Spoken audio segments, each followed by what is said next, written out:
do versículo 1 até o versículo 14 do capítulo 11 do livro do Apocalipse. Diz assim a palavra de Deus: Foi-me dado uma cana semelhante a uma vara, e foi-me dito: levanta-te, mede o santuário de Deus e o altar, e os que nele adoram. Mas deixa o átrio que está fora do santuário e não o meças, porque foi dado aos gentios, e eles pisarão a cidade santa por 42 meses. E concederei às minhas 2 testemunhas que, vestida de saco, profetizem por 1260 dias. Estas são as 2 oliveiras e os 2 candeeiros que estão diante do Senhor da terra. E se alguém lhes quiser fazer mal, da sua boca sairá fogo e devorará os seus inimigos. Pois se alguém lhes quiser fazer mal, importa que assim seja morto. Elas têm poder para fechar o céu, para que não chova durante os dias da sua profecia. E têm poder sobre as águas para convertê-las em sangue, e para ferir a terra com toda sorte de pragas, quantas vezes quiserem. E quando acabarem o seu testemunho, a besta que sobe do abismo lhes fará guerra, e as vencerá e as matará. E jazerão os seus corpos na praça da grande cidade, que espiritualmente se chama Sodoma e Egito, onde também o seu Senhor foi crucificado. Vários homens de vários povos e tribos, e línguas e nações verão os seus corpos por 3 dias e meio, e não permitirão que sejam sepultados. E os que habitam sobre a terra se regozijarão sobre eles, e se alegrarão, e mandarão presentes uns aos outros, porquanto esses 2 profetas atormentaram os que habitam sobre a terra. E depois daqueles 3 dias e meio, o Espírito de vida, vindo de Deus, entrou neles, e puseram-se sobre os seus pés, e caiu grande temor sobre os que os viram. E ouviram uma grande voz do céu que lhes dizia: subi para cá. E subiram ao céu em uma nuvem, e os seus inimigos os viram. E naquela hora houve um grande terremoto, e caiu a 10ª parte da cidade, e no terremoto foram mortos 7.000 homens, e os demais ficaram atemorizados, e deram glória ao Deus do céu. É passado o 2º ai, eis que cedo vem o 3º. Que Deus abençoe esta palavra ao teu espírito. Vamos orar. Pai querido, nesta hora nós nos alegramos, ó Pai, nesta escritura profética, porque sabemos que muito em breve, Pai, esta profecia estará em pleno cumprimento na face da terra. Senhor, prepara o teu povo para a volta de Jesus. Prepara o teu povo, lava, purifica, santifica, Senhor, a tua igreja, a tua noiva, para que muito breve nós possamos estar para sempre com o Senhor. Ó Deus, dá-nos a palavra revelada nesta hora. Ensina-nos, ó Pai, pelo teu Santo Espírito. Abre os ouvidos e os olhos espirituais, Senhor, para que possamos ver e ouvir e compreender as coisas reveladas no livro do Apocalipse e nas Sagradas Escrituras. Nós te pedimos isto em o nome de Jesus. E agora nos posicionamos contra todo o poder das trevas. Em nome de Jesus Cristo os prostramos por terra e assim ordenamos que permaneçam caídos embaixo dos nossos pés, que são os pés do Senhor Jesus aqui na terra. Em nome de Jesus, permaneçam amarrados, amordaçados e imobilizados. Pai, envia a tua palavra nesta noite, Senhor, para despertar e consagrar o teu povo. É a nossa súplica em o nome de Jesus. Amém, Senhor, amém. Podeis sentar, amados.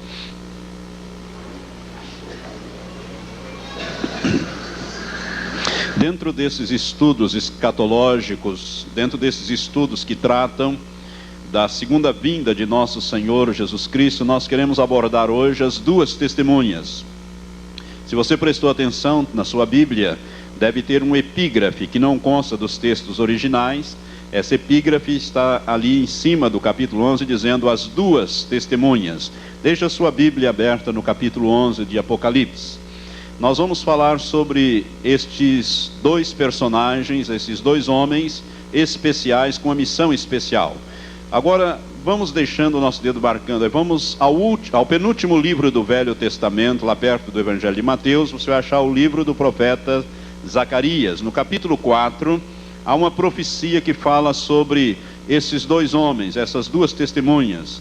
Zacarias é o penúltimo livro do Velho Testamento, e no capítulo 4 nós vamos ler alguns versículos, começando do primeiro, que diz: Ora, o anjo que falava comigo voltou e me despertou, como um homem que é despertado do seu sono, e me perguntou: que vês? Respondi: óleo, e eis um castiçal todo de ouro, e um vaso de azeite em cima, com 7 lâmpadas, e as 7 canudos que se unem às lâmpadas que estão em cima dele. E junto a ele há 2 oliveiras, uma à direita do vaso de azeite e outra à sua esquerda. Agora o versículo 11 diz assim: falei mais e lhe perguntei: que são essas 2 oliveiras à direita e à esquerda do castiçal? Segunda vez falei-lhe perguntando: que são aqueles 2 ramos de oliveira que estão junto aos 2 tubos de ouro e que vertem de si o azeite dourado? Ele me respondeu dizendo: não sabes o que é isto? E eu disse: não, meu senhor. Então ele me disse: estes são os 2 ungidos que assistem junto ao Senhor de toda a terra. Aqui está profeticamente a posição e a missão das 2 testemunhas. São 2 ungidos, são 2 homens que têm uma unção especial do Espírito Santo para realizar uma obra especial no tempo do fim. Irmãos, este assunto é um tanto quanto controvertido e às vezes até mal compreendido e mal ensinado por aqueles que se põem a ensinar as escrituras proféticas. Por isso eu gostaria da sua atenção para esse estudo, porque ele é importante para nós que queremos compreender o momento em que nós estamos vivendo e também compreender aquele momento em que Jesus virá para arrebatar a sua igreja. Eu gostaria de fazer você lembrar que no início desses estudos nós falamos sobre as 70 semanas proféticas de Daniel no capítulo 9. E ali nós vemos que quando o anjo trouxe aquela revelação ao profeta Daniel, ele a dividiu em 3 partes. A primeira de 7 semanas de anos proféticos para a reconstrução de Jerusalém, ou seja, 49 anos. Depois um segundo período que se seguiria imediatamente aquele primeiro, de 62 semanas de anos proféticos, ou seja, 434 anos, que somados aos primeiros 49 dariam 483 anos. No final desses 483 anos, ou 69 semanas de anos proféticos, Jesus, que era o Messias de Deus, deveria ser morto, deveria ser cortado da terra dos viventes. E eu mostrei isso naqueles estudos, que isto realmente aconteceu. Jesus morreu no dia, no mês, na hora em que Deus havia determinado, cumprindo esta profecia. E o anjo diz naquela profecia que haveria um terceiro período de 1 semana de anos proféticos, que seriam os 7 anos. 7 anos esse que Deus fez parar quando Jesus morreu, quando o Messias de Israel foi rejeitado. Deus fez parar a história profética de Israel, abriu um parêntese, como eu expliquei. Este parêntese é o período da graça. Deus revelou neste período da graça um mistério que esteve oculto, que é a igreja, que não é mencionada no Velho Testamento. É um mistério que esteve no coração de Deus e que só foi revelada quando os judeus rejeitaram e crucificaram a Jesus. Então abriu-se esse parênteses e ficaram para trás 7 anos, ou ficou o período de 7 anos para trás, para que então Deus voltasse a tratar com o povo de Israel.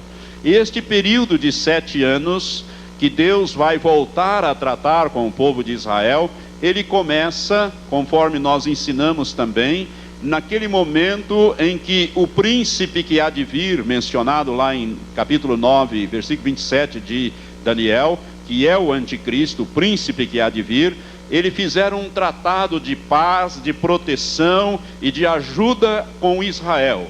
E nós ensinamos e mostramos que este príncipe que há de vir, ele virá da Europa, ele virá de uma confederação de 10 nações, aonde estava o antigo Império Romano, que estaria sendo restaurados para esses dias finais.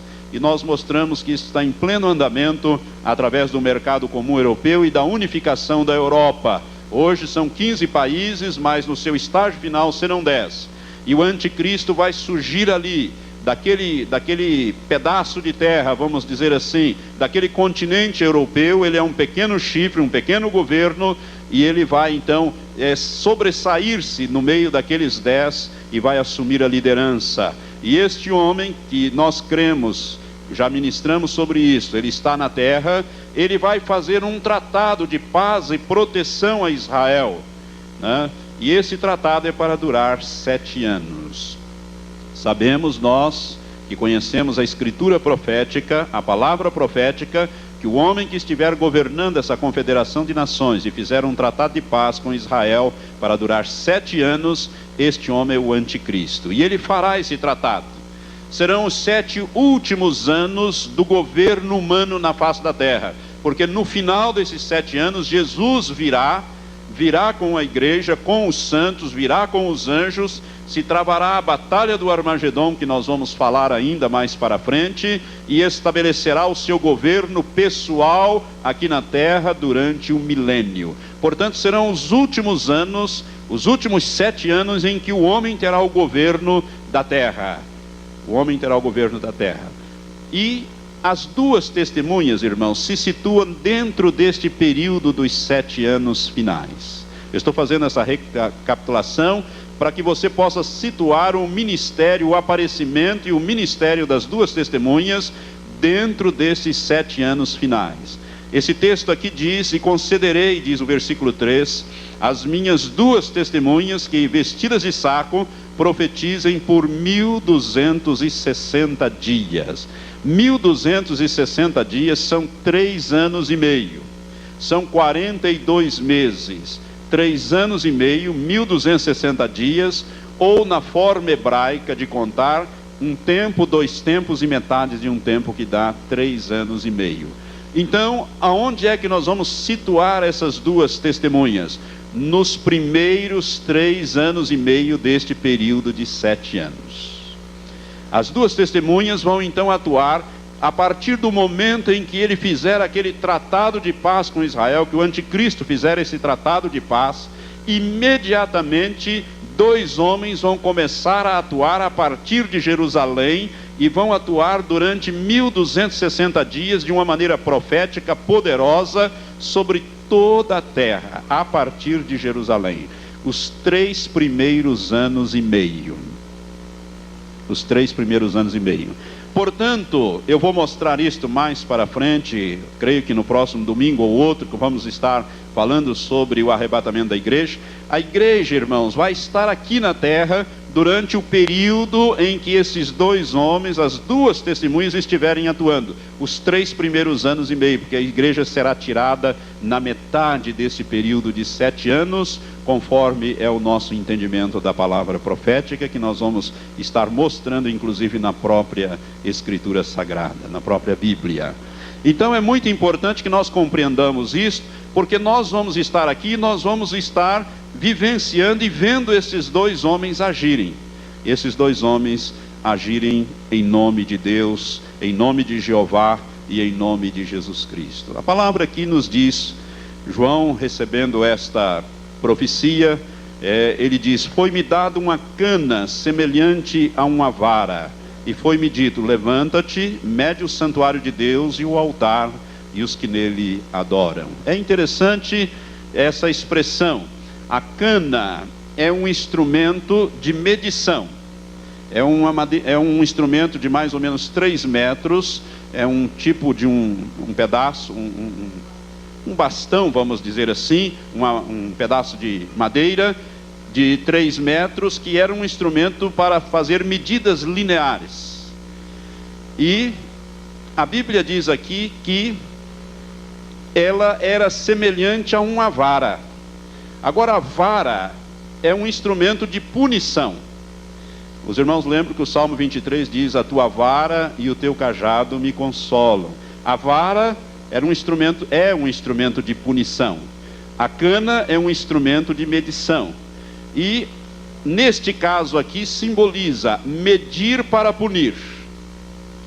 Então a cana aqui vai ser um instrumento de medição para juízo, para punição. E o anjo diz que deveria ser medido o templo, né, o santuário de Deus, medir o altar e os que nele adoram. É uma expressão estranha essa, porque medir um santuário e medir uma peça do santuário, que era o altar, é uma coisa normal, mas medir as pessoas é uma coisa esquisita, estranha. E esta medição então é para juízo. Por isso as pessoas serão medidas neste período em que as duas testemunhas estiverem atuando a partir de Jerusalém. E o versículo 2 diz: mas deixa o átrio que está fora do santuário, a parte externa do santuário, e não meças, porque foi dado aos gentios, isto é, aos estrangeiros, aos que não são judeus, e eles pisarão a cidade santa por 42 meses. Olha os 42 meses aqui. Pisar a cidade santa significa ter governo sobre Jerusalém. A cidade santa aqui é Jerusalém, por 42 meses. Que 42 meses serão esses? Os 3 últimos anos e meio. Os 42 meses finais. Os 3 últimos anos e meio é que os gentios terão poder e governo sobre a cidade de Jerusalém através do anticristo, como vai ficar claro daqui mais um pouco. E a Bíblia diz então que concederei, Deus diz, às minhas duas testemunhas, que vestidas de saco profetizem por 1260 dias. Esta vestimenta de saco era uma vestimenta que os profetas antigos usavam. É um tecido grosseiro, de cor preta. Os profetas antigos era tecido em casa, feito em casa, nos teares, e este tecido a pessoa colocava sobre a pele. E isto representava um incômodo, uma insatisfação com o pecado, com a situação do povo, e os profetas antigos usavam esta vestimenta de saco, um tecido grosseiro, um tecido que causava incômodo, arranhava a pele. E os profetas usavam isso num simbolismo para mostrar o inconformismo de Deus com a situação de pecado. Esses dois homens usarão esse tipo de roupa quando estiverem iniciando o seu ministério profético, que vai durar 42 meses ou 3 anos e meio, ou 1260 dias. E diz a palavra aqui que eles são as duas oliveiras e os dois candeeiros que estão diante do Senhor da terra, numa referência ao texto que nós lemos em Zacarias, capítulo 4. São dois homens ungidos, que vertem de si mesmo o azeite dourado, ou seja, o Espírito Santo vai estar agindo através desses homens com um poder total e ilimitado, através dessas duas testemunhas. E aqui então nós começam as controvérsias. Quem seriam essas duas testemunhas? Muitos estudiosos aqui fazem as afirmações as mais estranhas possíveis. Por exemplo, os adventistas do sétimo dia, que são dados ao estudo da escritura profética, eles, quando analisam isso aqui, eles dizem que as duas testemunhas aqui representam o Velho e o Novo Testamento. Mas é um absurdo este entendimento, porque isto inclusive vai contra tudo mais que a Bíblia fala a este respeito. Porque como é que seria possível matar o Velho e o Novo Testamento por 3 dias e meio, e depois eles ressuscitarem, e depois subirem aos céus? Fica muito estranho esta posição. Como eles dão uma interpretação histórica a todas as profecias, eles pegam fatos históricos, acontecimentos históricos ocorridos aqui e acolá, para justificar o seu ponto de vista. Eles se baseiam num decreto da Revolução Francesa, quando estourou a Revolução Francesa, há mais de 2 séculos atrás, há mais de 200 anos atrás, a Assembleia Nacional Constituinte Francesa, ela expediu um decreto que durou 3 anos e 7 meses, e nesse decreto ficou decretado que Deus não existia, e de que a Bíblia deveria ser banida, né? E ninguém mais poderia estudar ou ler a Bíblia na França. E esse decreto vigorou 3 anos e meio. Então eles entendem que isto aí então foi o cumprimento dessa escritura. As duas testemunhas seriam então o Velho e o Novo Testamento. Mas isso não tem razão de ser. Para começo de conversa, as duas testemunhas então já teriam ocorrido há mais de 200 anos atrás. O fato só ficou circunscrito à França.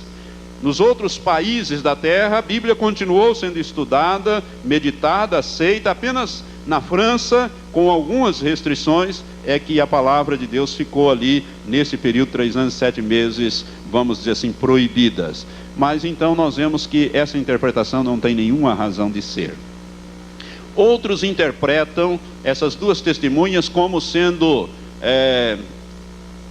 Elias, uma delas, e Enoque. Enoque e Elias, numa ordem mais direta. Por quê? Porque tanto Enoque como Elias foram dois homens que não passaram pela morte física. Eles foram arrebatados aos céus sem provar a morte física. Enoque e Elias, irmãos, são dois símbolos do arrebatamento, ou daqueles que serão arrebatados e que não passarão pela morte física. Tanto Enoque simboliza os que serão transformados e levados para o céu, como Elias também, que não provou a morte física. Mas não são eles as duas testemunhas. Por quê? Porque a Bíblia é muito clara quando diz que ao homem está ordenado morrer apenas uma vez, vindo depois o juízo. Não vem a volta. E mesmo porque quando Enoque e Elias subiram para o céu, eles não estão lá mortais, eles foram revestidos de imortalidade, porque senão Enoque já tinha morrido lá, porque quantos séculos faz que Enoque está nos céus? E quantos séculos também já faz que Elias está nos céus? Os dois já teriam morrido lá, se eles tivessem sido levados para lá na mortalidade, sem serem revestidos de imortalidade, sem serem transformados, como serão aqueles que serão arrebatados, conforme nos diz 1 Coríntios capítulo 15, a partir do versículo 50 a 52, que seremos revestidos, né, de imortalidade, né, e aqueles corruptíveis serão revestidos de incorruptibilidade. Isto será no arrebatamento. Ora, se Enoque e Elias estivessem lá, eles já estariam imortalizados, e Deus não ia torná-los a mandar mortalizá-los para mandá-los de volta para que eles pudessem morrer como as duas testemunhas. Não tem cabimento bíblico e não tem base também esta afirmação. Portanto, essas duas testemunhas não podem ser absolutamente Enoque e Elias. Outros dizem que seria Moisés e Arão, que foram dois homens que Deus usou para tirar o povo do Egito. Mas a Bíblia nos diz que todos os dois morreram. Tanto Arão como Moisés morreram e foram sepultados. Não creio que serão eles. Aliás, irmãos, eu quero fazer uma afirmação muito séria aqui. Serão dois homens que nasceram, né, na era, eu creio que nasceram na nossa era, nos nossos dias, porque eu creio que esses homens estão vivos. E se eu estou certo, então, são homens que nasceram normalmente aqui com uma missão especial. Eles terão, isto sim, um ministério semelhante ao ministério que Moisés teve e que Elias teve. Mas não serão nem Moisés e nem Elias ressuscitados ou reencarnados como querem os espíritas. Porque muitos dos espíritas querem usar esse texto para justificar a reencarnação, de que Elias teria que reencarnar e voltar. Eu quero dizer que serão dois homens que terão o ministério destes dois grandes homens de Deus que foram no passado, Moisés e Elias. E por que nós fazemos esta afirmação? Porque se nós examinarmos aqui os textos, a Bíblia diz no versículo 5, que se alguém lhes quiser fazer mal, das suas bocas sairá fogo e devorará os seus inimigos. Pois se alguém lhes quiser fazer mal, importa que assim seja morto. Nós sabemos que a pessoa que mandou descer fogo do céu sobre os seus inimigos para matá-los, para consumi-los, foi o profeta Elias. Depois em casa você vai poder ler no segundo livro dos Reis, no capítulo 1, a partir do versículo 9, nós vamos aquele capitão de 50 soldados, aquele comandante de 50 soldados, com seus 50 soldados, o rei Acasias, se não me engano, manda que eles trouxessem Elias à sua presença, e Elias estava lá no Monte Carmelo, e eles vieram e disseram: o rei manda, Elias, desce depressa, vem estar com o rei. E Elias disse: eu sou homem de Deus. Eles chamaram Elias de homem de Deus, e Elias disse: eu sou homem de Deus, desça fogo do céu e consuma a ti os teus 50. E a Bíblia diz que desceu fogo do céu e consumiram aqueles 51 homens, mataram aqueles, fulminaram aqueles 51 homens. Depois foi mandado outro grupo de 50 com seu comandante. E o mesmo fato se repetiu, e lá foram mais 51 mortos pela palavra de Elias. Portanto, Elias aqui era aquele homem que mandava descer fogo do céu sobre os seus inimigos. Portanto, essas duas testemunhas, uma delas pelo menos tem um ministério muito semelhante ao ministério de Elias, que orava, pedia, ordenava e Deus mandava fogo do céu. Elias também esteve envolvido naquele episódio com os profetas de Baal ali no Monte Carmelo, quando ele, naquelas disputas com os profetas falsos de Baal, os 350 profetas, Elias faz aquele holocausto, manda jogar água em cima, encharcar, e ora a Deus e pede que Deus manda fogo, e Deus manda fogo e consome aquele holocausto e lambe até a água, né, o fogo que veio do céu. Elias, portanto, foi um profeta poderoso, a quem Deus ouvia a voz, e quando Elias pedia alguma coisa para Deus, ou ordenava em nome de Deus alguma coisa, isto acontecia. Portanto, você pode ver por aqui que essas duas testemunhas, pelo menos uma delas, terá o ministério muito semelhante a Elias. E diz o versículo 6, que elas, as testemunhas, têm poder para fechar o céu, para que não chova durante os dias da sua profecia.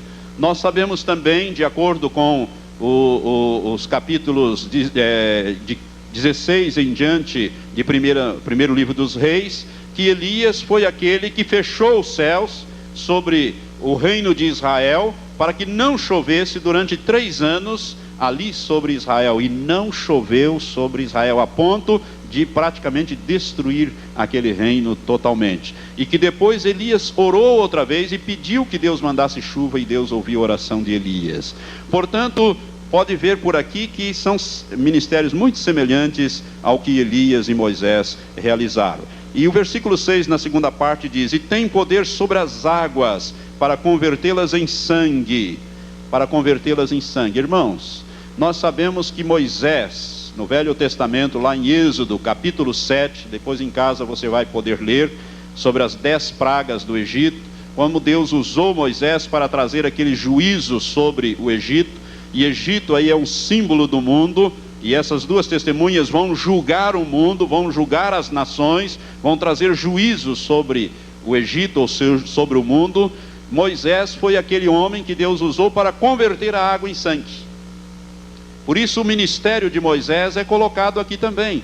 Uma das testemunhas terá um ministério muito semelhante ao ministério de Moisés, e a outra um ministério semelhante ao de Elias, que fazia descer fogo, fechava os céus, e Moisés transformava a água em sangue. E se você olhar depois lá em Êxodo capítulo 7, você vai ver que morreram todos os peixes do rio Nilo e das poças de água, dos poços que havia, e virou uma confusão muito grande por causa desse grande sinal que Deus permitiu realizar através de Moisés. Portanto, essas duas testemunhas terão ministério semelhante a esses dois homens. E se nós observarmos na Bíblia, tanto Moisés como Elias não terminaram os seus ministérios terrenos quando aqui viveram.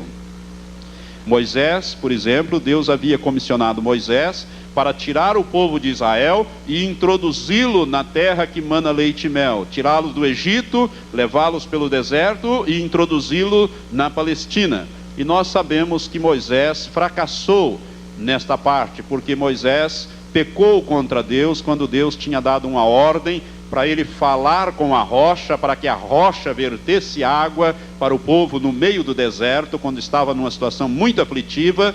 E Moisés, ao invés de falar com a rocha, ele bateu na rocha 2 vezes, ele feriu a rocha para que a rocha desse água. E a Bíblia diz que a rocha era Cristo. E com aquele ato, então, ele feriu a Cristo, ele desobedeceu a Deus, e Deus puniu a Moisés e Arão, dizendo que eles não entrariam na terra prometida. Eles veriam a terra, principalmente Moisés, mas não entraria nela. Deus teve que comissionar Josué para fazer aquele ministério final de Moisés, que era entrar na terra e conquistar a terra e estabelecer todas as tribos lá na terra, conforme Josué veio a fazer e a completar este ministério que Moisés não pôde realizar. Esses dois homens vão fazer este ministério. Elias também. Elias, depois de disputar com os profetas de Baal, fazer descer fogo do céu, a rainha Jezabel, que era casada com o rei Acabe, do rei de Israel, ameaçou Elias dizendo que ele ia perder a cabeça, que ela ia mandar matá-lo. E Elias então foge para salvar a sua vida. Ele foge de Israel, ele não confia em Deus o suficiente. Um homem poderoso, né, diante de Deus, de repente ele fraqueja, foge, e a Bíblia nos diz que nessa fuga ele pede a sua própria morte. Quando ele deitado debaixo de um zimbro, ele diz: Senhor, eu não sou melhor do que os meus pais. Está lá no capítulo 19 do livro de 1 Reis, depois você pode ler na sua casa. Ele diz: tira a minha vida porque eu não sou melhor do que meus pais. E acaba fugindo e indo para o Monte Horebe, que é o Monte Sinai, para fugir de Jezabel. E Deus então encerra ali o ministério de Elias, dizendo então que ele deveria ungir Eliseu no lugar dele e tomar outras providências. E Elias faz isto, e logo depois Elias então sobe aos céus num redemoinho, num carro de fogo, e assim é interrompido o seu ministério, tanto um como o outro. E agora as duas testemunhas vêm com ministérios muito semelhantes a esses dois homens. E são também esses dois homens, irmãos, que aparecem no Monte da Transfiguração, quando Jesus subiu com Pedro, Tiago e João até o Monte Tabor, no Monte da Transfiguração, e Jesus se transfigurou ali, ele se glorificou ali, a mudança, a figura dele mudou, as suas roupas e tudo mais. Dois homens apareceram para conversar. Quem eram? Moisés e Elias. O Moisés da Bíblia, o Elias da Bíblia, que estão nos céus, apareceram ali também de forma glorificada e conversaram com Jesus a respeito das coisas que estavam para acontecer, ou seja, da crucificação muito breve que iria ocorrer na vida de Jesus. São os dois homens que estão muito ligados ao ministério de Jesus, e por isso essas duas testemunhas têm um ministério muito parecido com estes dois homens. Irmãos, essas duas testemunhas serão como duas pedras no sapato do anticristo. Quando o anticristo fizer esse tratado de paz com Israel, ele já estará governando a Europa, essa confederação de nações. Ele estará assumindo já o controle, como que, vamos dizer assim, na tentativa de controlar toda a terra. Esses dois homens começam a atuar a partir de Jerusalém, e eles serão como duas pedras de tropeço, dois atrapalhos na vida do falso profeta, né, e do anticristo, enfim, da primeira e da segunda besta. E porque durante os dias do ministério dessas duas testemunhas, eles vão operar os juízos de Deus sobre a terra. Esses dois homens, irmãos, poderão fechar os céus em qualquer parte. Vamos supor que eles resolvam fechar o céu sobre o Brasil para que não chova no Brasil. Não choverá uma gota no Brasil durante o tempo que eles determinarem. É uma coisa tremenda. Se eles resolverem fechar o céu sobre o estado de São Paulo, não chove sobre o estado de São Paulo, não choverá sobre o estado de São Paulo. Se eles resolverem fazer isso em qualquer ponto da terra, ou em qualquer parte da terra, o que eles determinarem, Deus cumprirá, Deus fará. Eles poderão, a Bíblia diz, transformar a água em sangue. A água já está escassa. Imagine se esses homens resolverem fazer esse tipo de operação em vários lugares. A água vai ficar extremamente cara e preciosa na face da terra. Se eles resolverem, por exemplo, resolverem lá no Mar da Galileia transformar aquele grande lago que é a base da água de Israel em sangue, morre todos os peixes e acaba com tudo e vira aquela confusão. Eles poderão fazer isto em qualquer ponto da terra. Olha bem para o versículo 6. Abra aí a sua Bíblia e olha. Eles têm poder para fechar o céu para que não chova durante os dias da sua profecia, ou seja, os 3 anos e meio. E tem poder sobre as águas para convertê-las em sangue, e para ferir a terra com toda sorte de pragas, quantas vezes quiserem. Irmãos, esses dois homens são dois homens poderosíssimos, e eles estarão ferindo a terra com toda sorte de praga, quantas vezes eles quiserem, aonde eles quiserem, com qualquer tipo de praga. Por isso, a humanidade vai se levantar contra esses dois homens. E muitos cristãos evangélicos, cristãos bíblicos, que não conhecem a palavra profética, muitos pastores vão se colocar contra esses homens. E aqui vem uma advertência a você que vai me ouvir por essas fitas, e que está ouvindo pelo rádio, e você que me ouve aqui no santuário. Preste atenção, colocar-se contra estes homens é colocar-se contra Deus que os comissionou. Colocar contra um profeta, um homem de Deus, é colocar-se contra Deus que os comissionou. E eles vão exercer juízo sobre a terra, pragas quantas vezes eles quiserem. É aqui, irmãos, que vai se aplicar muito literalmente o Salmo 91. O que diz o Salmo 91? Nenhuma praga chegará à tua tenda, mas cuidado, a tua tenda é a tua casa. 1000 cairão ao teu lado, 10.000 à tua direita, e tu não serás atingido. Somente com os teus olhos olharás e verás a recompensa dos ímpios. Sabe que tem muito cristão evangélico que vai dizer: isso não é obra de Deus, estes homens não são de Deus, Deus é amor, Deus é bondade. Mas esquecem-se do outro lado da moeda: Deus é também juízo. Deus é também juízo, e Deus já pré-ordenou estes juízos. É por isso que está revelado na Escritura, para que nós não caiamos nesse laço, neste engano. A Bíblia diz: o meu povo está sendo destruído porque lhe falta o conhecimento. Nós precisamos conhecer a palavra profética, senão você vai se colocar contra esses homens. Porque multidões vão se levantar contra eles e blasfemar contra eles e se posicionar contra esses dois homens. E nós que conhecemos a palavra, nós não devemos fazer isso. Ao contrário, nós devemos olhar e dizer: olha, a nossa redenção está muito próxima, porque esses dois homens estão executando os juízos de Deus sobre a terra. Irmãos, eu tenho ministrado aqui dia após dia sobre este assunto, e eu mostrei como a iniquidade está aumentando, como a violência, como as coisas, e eu disse que Deus trará juízo sobre a terra, e estes homens vão começar os juízos de Deus sobre a face da terra, de uma maneira firme e poderosa sobre a face da terra. Eles vão ferir a terra com toda sorte de praga, quantas vezes eles quiserem durante os dias dos seus testemunhos. Não se coloque contra estes homens. Ao contrário, quando você vir que dois homens esquisitos vestidos de saco, e a televisão vai mostrar isso, esses dois homens vão...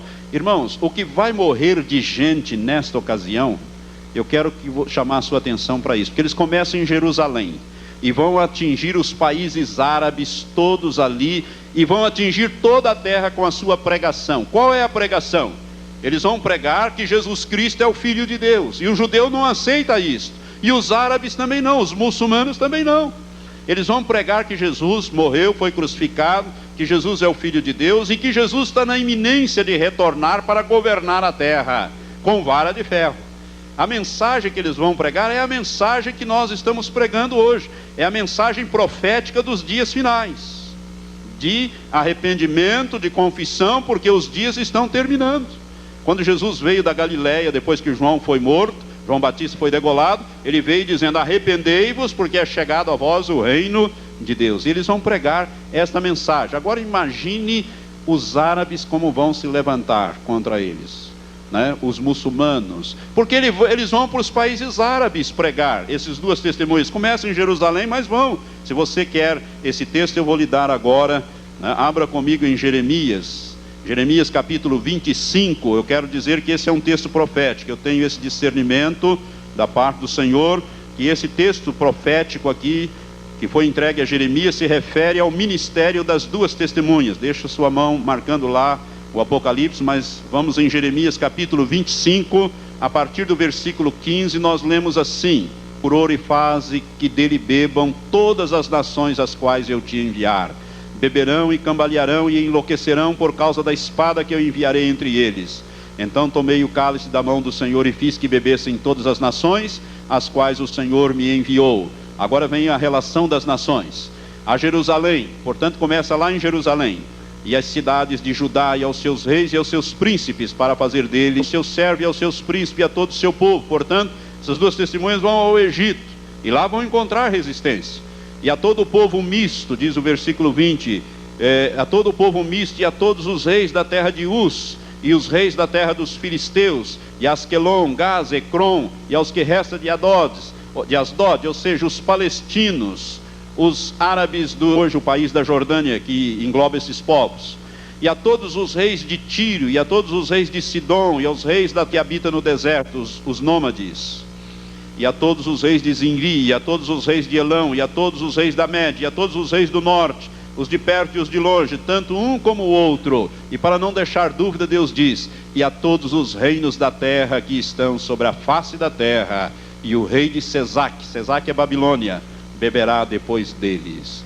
Pois lhes dirás assim: assim diz o Senhor dos exércitos, Deus de Israel: bebei e embebedai-vos e vomitai e caí, e não torneis a levantar por causa da espada que eu vos enviarei. Se recusarem a tomar o copo da tua mão para beber, então lhes dirás: assim diz o Senhor dos exércitos: certamente bebereis, pois eis que sobre a cidade que se chama pelo meu nome, no caso Jerusalém, eu começo a trazer a calamidade. E havereis vós de ficar totalmente impunes? Não ficareis impunes, porque eu chamo a espada sobre todos os moradores da terra, diz o Senhor dos exércitos.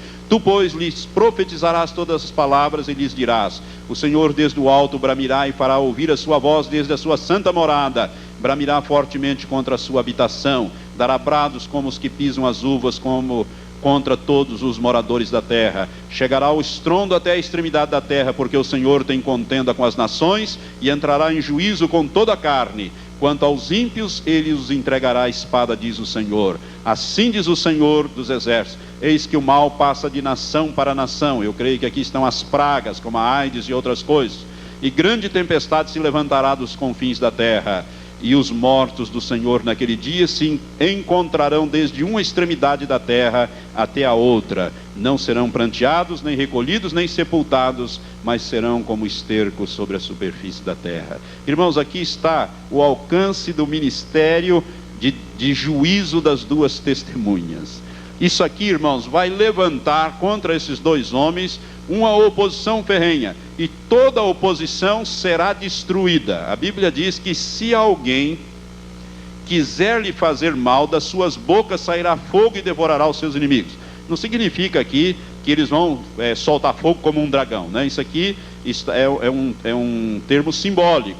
Significa que eles vão dar ordem de descer fogo do céu, e descerá fogo do céu. Mediante a palavra dele, os seus inimigos serão destruídos. Pois se alguém lhes quiser fazer mal, importa que assim seja morto. Eu vejo aqui uma destruição sem paralelo, um ministério muito difícil nesta época para as duas testemunhas. Mas aqui diz o texto que quando acabarem o seu testemunho, versículo 7, a besta que sobe do abismo, que é o anticristo, lhes fará guerras, vencerá e as matará. No final do período do seu testemunho, durante os 1260 dias, eles são imortais e intocáveis. Deus não vai permitir que eles sofram nenhuma destruição, nenhum atentado, coisa alguma que possa ferir esses dois homens. Mas quando eles terminarem o seu ministério, o anticristo vai fazer guerra a eles, vai vencê-los e vai matá-los. E a Bíblia diz, no versículo 8: e jazerão seus corpos na grande cidade, que espiritualmente se chama Sodoma e Egito, que é Jerusalém, onde também o seu Senhor foi crucificado. Esta palavrinha também, onde também o seu Senhor, ou seja, onde também Jesus Cristo foi crucificado, nos leva à interpretação de que eles serão crucificados também. Eles morrerão, muito provavelmente, por crucificação, porque aqui diz, onde também o seu Senhor foi crucificado, dando a impressão de que eles também serão crucificados à semelhança de Jesus. Por quê? Porque esses dois profetas, essas duas testemunhas, eles têm um ministério muito semelhante a Jesus. Eles têm um ministério de 3 anos e meio, como Jesus teve. Eles vão estar pregando a palavra de Deus, né? O testemunho de Jesus, né? Como Jesus como Messias, anunciando que Jesus é o Messias, é o Salvador, é o Messias de Israel, o Messias. Eles vão estar trazendo essa mensagem durante esses 3 anos e meio, vão encontrar oposição, e a Bíblia diz que o anticristo vai fazer guerra, vai vencê-los e vai matá-los. Preste atenção agora, vire uma página na sua Bíblia e vai ao capítulo 13. Agora você vai compreender uma escritura profética que se refere ao anticristo. Aqui diz a respeito do anticristo, a besta que subiu do mar, que diz assim, versículo 4. O versículo 3, parte final, diz: toda a terra se maravilhou seguindo a besta, isto é, o anticristo. O versículo 4 diz: e adoraram o dragão, porque deu à besta, que é o anticristo, a sua autoridade, e adoraram a besta, dizendo: quem é semelhante à besta? Quem poderá batalhar contra ela? É aqui, irmãos, que se explica. A besta aqui vai destruir as duas testemunhas, vai matar as duas testemunhas. Aqui, então, nem as duas testemunhas vão poder vencer a besta. É por isso que toda a terra vai se maravilhar, né? Seguindo a besta, dizendo: quem poderá batalhar contra ela? Aqueles dois homens que profetizavam em nome de Jeová, em nome de Jesus Cristo, que operaram aqueles sinais tremendos de descer fogo do céu, transformar água em sangue, ferir a terra com toda sorte de pragas. Aqueles homens que operavam em nome de Deus Jeová foram vencidos, derrotados e mortos pelo anticristo. É nesta ocasião que o anticristo vai entrar no templo em Jerusalém e vai profanar o templo e vai exigir adoração. Ele vai entrar no templo e vai dizer: eu é que sou Deus. Porque esses dois que falavam em nome de Jeová, eu acabei com eles. Eles não têm o poder que eu tenho. Eu sou maior do que eles, porque eu destruí, eu os matei, eu os venci, eu acabei com eles. Eu é que sou Deus. É nesta ocasião que eles vão dizer, né, a população do mundo vai dizer: mas quem que poderá batalhar contra a besta? No caso aí, contra o anticristo. Ninguém. Esses dois, que eram o maior poder que existia, que operavam coisas espantosas, o anticristo acabou com eles. É por isso que se cumprirá aqui 2 Tessalonicenses capítulo 2, que por revelação o apóstolo Paulo, né, escrevendo esta carta aos Tessalonicenses, ele diz: e ninguém de modo algum vos engane, diz o versículo 3 do capítulo 2 de 2 Tessalonicenses, porque isto não sucederá sem que venha primeiro a apostasia e seja revelado o homem do pecado, o filho da perdição, aquele que se opõe e se levanta contra tudo o que se chama Deus ou é objeto de adoração, de sorte que se assenta no santuário de Deus, apresentando-se como Deus. É nesta ocasião, irmãos, que o anticristo vai começar a grande tribulação. É nessa metade dessa semana, quando as duas testemunhas forem derrotadas, termina o ministério delas, e aí vai começar a grande tribulação, porque o anticristo vai entrar no templo e vai exigir: eu vou ser adorado como Deus, eu é que sou o verdadeiro Deus, eu que sou o Deus Todo-Poderoso. Esses dois aí que operavam em nome de Jeová, que se dizia Todo-Poderoso, e em nome de Jesus Cristo, eu acabei com eles, matei e destruí, e acabei com eles, estão mortos aí, eu os crucifiquei. É nesta ocasião então que vai começar a grande tribulação. Quando ele se assentar no santuário de Deus, ele vai quebrar este tratado que ele fez com Israel. Vamos voltar ao capítulo 11. E diz assim: que homens, versículo 9, de vários bilíngues e nações verão seus corpos por 3 dias e meio e não permitirão que sejam sepultados. Sabe, irmão, o anticristo não vai cometer o mesmo erro que Pôncio Pilatos cometeu, mandando sepultar a Jesus. Isto na linguagem, na visão do homem, né? Na visão do homem bem entendido, Pôncio Pilatos cometeu um erro, que ele mandou sepultar Jesus e depois, né, Jesus ressuscitou e saiu uma conversa de que os discípulos foram lá e roubaram o corpo, e depois disseram que ele tinha ressuscitado. O anticristo vai deixar aqueles dois apodrecerem na praça pública, não vai sepultá-los. Ele não vai cair neste... Ele vai dizer: não, esses dois aí vão ficar mortinhos, aí vão ficar apodrecendo na praça da grande cidade, que espiritualmente é aqui, no caso, Jerusalém. E homens, né? E diz aqui, de várias línguas, então, verão os seus corpos 3 dias e meio. Irmãos, antes da invenção do satélite não era possível isso. Mas hoje, com os satélites, a população da terra toda vai ver esses homens mortos né, durante 3 dias e meio. Toda a terra vai ver. Olha como nós estamos chegando. A tecnologia dos dias de hoje nos possibilita a literalidade desta profecia, né? Então, homens de vários povos e tribos e línguas verão, e nações verão seus corpos por 3 dias e meio, e não permitirão que sejam sepultados. É interessante, por quê? Porque essas duas testemunhas, eles vão dizer também, a semelhança de Jesus, que eles vão morrer e vão ressuscitar. Jesus falava isso. Jesus pregava que ele iria a Jerusalém, seria morto, crucificado, mas no terceiro dia ressuscitaria. Esses dois também, eles vão falar isso. Então eles não vão permitir que eles sejam sepultados.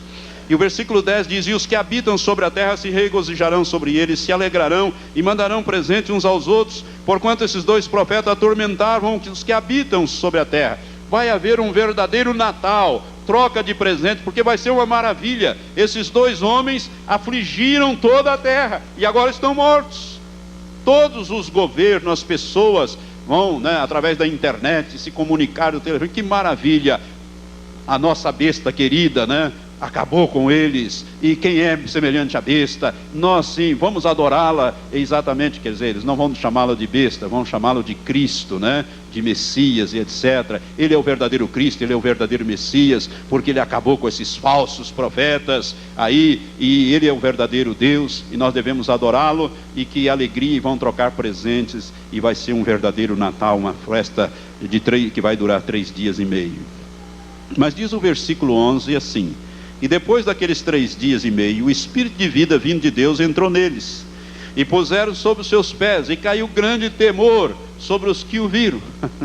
Eu posso imaginar isso aqui, né? De repente, está lá a televisão mostrando, de repente, os dois resolvem se levantar daquela praça, e eu posso imaginar isto sendo transmitido e visto por milhões de pessoas. O que eles vão dizer? Vai começar tudo outra vez. Agora a coisa vai ferver, porque agora eles devem vir com fúria, com poder total, né? Eu posso imaginar, por isso que a Bíblia diz: e caiu grande temor sobre os que os viram. Naquele momento, as duas testemunhas ouviram uma grande voz do céu que lhes dizia: subi para cá. E subiram aos céus em uma nuvem, e os seus inimigos viram. Irmãos, o ministério deles é muito semelhante ao de Jesus. Jesus também subiu lentamente, mas aqui não. Aqui eles vão subir lentamente numa nuvem, como Jesus subiu, até que uma nuvem o encobriu. E nunca mais os judeus poderão negar que Jesus morreu e ressuscitou e subiu aos céus, porque essas duas testemunhas vão provar exatamente isto. Eles vão morrer, vão ressuscitar, vão subir à vista deles aos céus lentamente, e os seus inimigos vão ver. É nesta ocasião que começa a grande conversão dos judeus, porque os judeus que vão ver esses fatos vão dizer assim: mas espera aí, esses dois aí pregaram sobre Jesus de Nazaré e mostraram que Jesus de Nazaré é o Messias de Deus. E eles então vão se lembrar da mensagem e vão se converter. Começa a conversão dos judeus aqui, porque através da pregação desses dois homens, os judeus vão ver, porque o judeu ele é muito incrédulo, ele tem que ver as coisas acontecer para eles crerem, né? Tipo Tomé.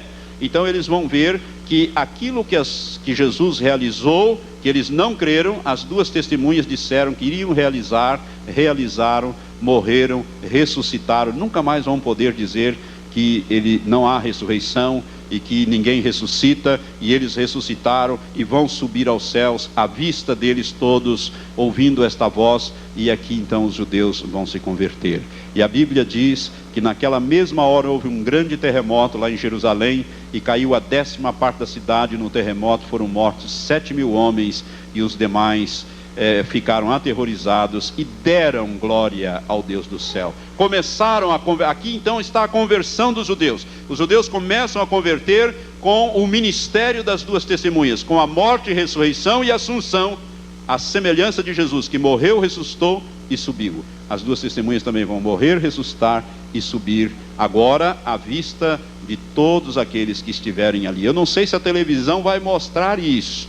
Eu tenho para mim que o anticristo não vai permitir, mas os judeus que vão estar ali, as pessoas que vão estar ali, muito provavelmente verão a morte, a ressurreição, e verão também a assunção. E a partir dali começaram então a dar glória ao Deus dos céus. Irmãos, esse estudo das duas testemunhas é muito importante, porque nós vamos ver estas coisas. Eu quero dizer a você que nesses 3 primeiros anos e meio, a igreja estará sendo purificada, a igreja estará aqui na terra, e nós, irmãos, estaremos numa dependência completa do Espírito Santo para vivermos aqui na terra. Deus faz diferença entre aquele que o serve e aquele que não o serve. É por isso que o Salmo 91 vai ter uma aplicação direta a nós. Mas nós vamos estar vendo as coisas acontecerem diante dos nossos olhos. Amém? As duas testemunhas estarão trazendo os juízos de Deus sobre a face da terra.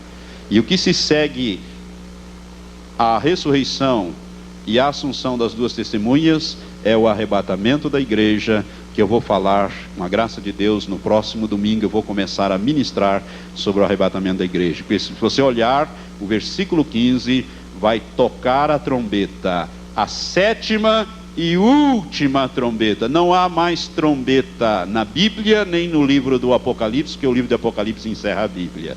A 7ª e a última trombeta, ela ressoa exatamente quando as duas testemunhas sobem, que é um símbolo do arrebatamento da igreja também. A igreja é convocada para subir imediatamente, para estar para sempre com o Senhor. Aleluias! As testemunhas sobem, nós subimos praticamente junto com elas, porque na medida em que elas subirem, a 7ª e última trombeta soa, o reino da terra passa a ser do Senhor e do seu Cristo, e a igreja é convocada para o arrebatamento, e nós estaremos para sempre com o Senhor. Amém? Vamos ficar em pé, vamos glorificar a Deus por isso. Por isso, quando você vir esses 2 homens, não se coloque contra eles, ao contrário, a Bíblia diz: exultai e alegrai, porque a nossa redenção se aproxima. Graças te damos, ó Pai, pela tua palavra profética revelada nesta noite. Obrigado, Senhor, porque o Senhor cumprirá esta palavra, e nós cremos que muito brevemente nós haveremos de ver estas coisas, mas também veremos, ó Pai, o cumprimento da tua palavra. O Salmo 91, Senhor, nas nossas vidas: 1000 cairão ao nosso lado, 10.000 à nossa direita, mas nós não seremos atingidos. Nenhuma praga chegará à nossa tenda, porque nós temos feito do Senhor o nosso refúgio, e do Altíssimo a nossa habitação. Aos teus anjos dará ordem a nosso respeito, para que nos guardem durante todo este período dos juízos que serão derramados sobre a terra. Faz a tua igreja compreender essa revelação, Senhor. Prepara a tua igreja para uma vida de santidade, para uma vida de intimidade e dependência completa do teu Espírito. E Maranata, Maranata, ora vem, Senhor Jesus. É a nossa oração em nome de Jesus. Amém.